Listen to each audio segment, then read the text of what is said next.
It's hard to answer the question, what is a hero, because it's such a broad term.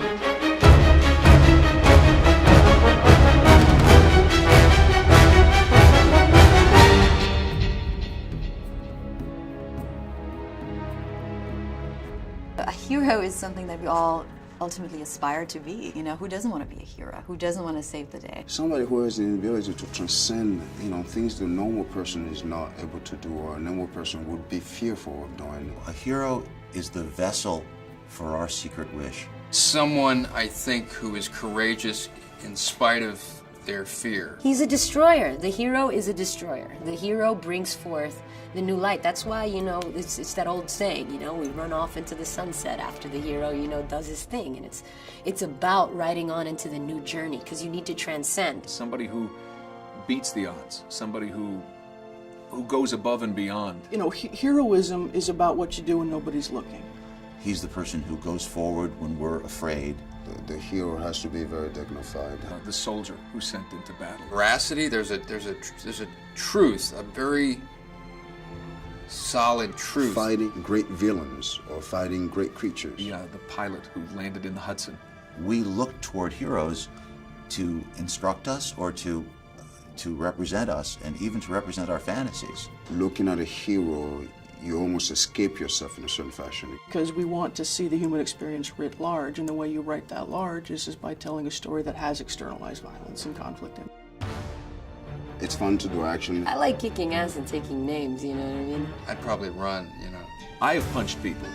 Almost broke my fingers. Definitely exhilarating to fight. I like to see the logic of the fight, so I know why he's kicking his ass. Handguns, love them. Just went to shoot some yesterday. It's cathartic, right? Fundamentally, the game is about action. In the midst of that, I'm trying to weave a story through.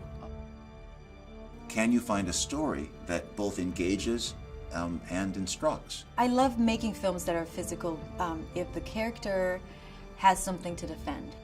We want to tell stories that don't have this sort of cognitive dissonance in them, that don't make you feel like you're somehow, stooping when you play a video game, that somehow that's an activity for 14-year-old boys and not for 47-year-old women. What I love in action films is if you get the sense that the character is smarter too, someone that actually thinks about why he's doing what he's doing. You're celebrating his mind, his capacity to think really, really fast, almost multitask.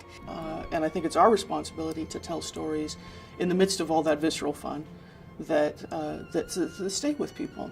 We look to stories to actually do something to make sense of our experience. Because I believe that stories are the way that we learn. We have to relate to something. We have to identify with something. We have to be connected to you.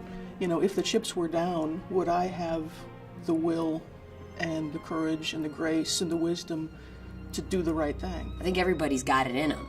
It's just whether or not you want to exploit that aspect of yourself or not. You can be greater than yourself. You can defend a cause that is greater than yourself. All the attributes of that moment gears you to either take the leap of faith to do what is great. Would we do what he does?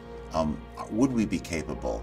And that's why we invest. And that's, I think, also why we're drawn increasingly to heroes who are flawed.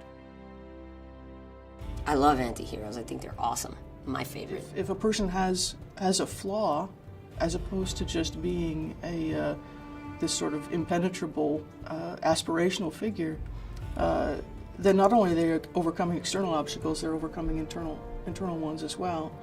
Underneath rage is vulnerability. How connected everybody is to the world. You're not gonna. I'm not sure if you're gonna buy that big action star. What will bring intrigue to the storytelling? What will bring intrigue to the process? Only human flaw. The anti-hero has in him something dark, and that's an acknowledgement that we all have, that in us there is something dark. You watch the imperfections of a hero and you're saying, wow, it's like me. People like to relate. We want to be good, but we want what we want. I think that makes us want to see heroes who aren't just cardboard cutouts. We want to see the pain, and we want to understand that people, have unlikable as well as likable qualities. they're often very ordinary people that are in extraordinary circumstances. True confidence comes from not caring what the outcome is. We don't get to choose how we start this life. We don't get to choose the hand we're dealt. And what makes you a hero is what you do with that.